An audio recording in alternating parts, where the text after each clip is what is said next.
أنا ببعت بسلام وتحية واحترام وتقدير وإجلال إلى جلالة الملك محمد السادس ملك المملكة العربية المغربية المحترم الشريف النزيه، وسأتقدم بطلب غدا إن شاء الله إلى سعادة سفير دولة المغرب في مصر، أطلب منه أن يحدد لي موعدا مع جلالة الملك ملك المغرب علشان أروح أسلم على جلالة الملك وأبوس إيده كده أهو وأرجع تاني.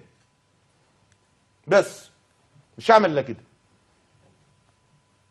يبقى أنا أحدد، عايز أروح أقابل جلالة الملك ملك المغرب ليه يا حياة؟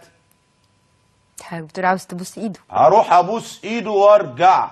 بس هقول له يا بطل يا ابن البطل، يا زعيم يا ابن الزعيم، يا أصيل يا ابن الأصيل، يا أعظم رئيس وأعظم ملك في العرب.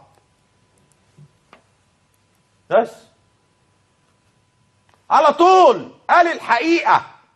جيب عربية اللي أعملها؟ لا نضحك على بعض، ده انتوا عمالين بتقطعوا في بعض. ما عادش هو في حاجة اسمها وطن عربي؟ يا سيادنا أنا أشارك في ضلال؟ أنا أضحك على شعبي؟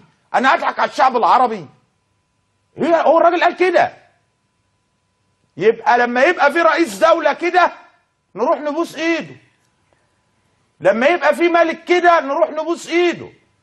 والله العظيم والله العظيم والله العظيم يا حياة لسوف أبعث برسالة رسمية مني إلى سعادة سفير دولة المغرب العربية الشقيقة على أرض مصر، أطلب منه أن يحدد لي لقاء مع جلالة الملك ملك المغرب، لأني أريد أن أقبل يديه وأعود مرة أخرى إلى مصر. بس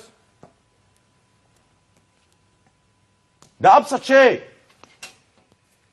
احنا لازم نقول الحقيقة ونواجه نفسنا.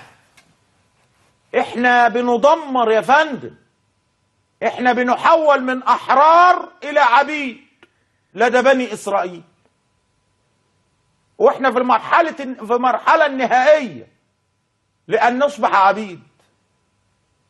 دي المرحلة النهائية، واحنا بنعيش في ظل نظام سياسي غير قادر على فعل شيء.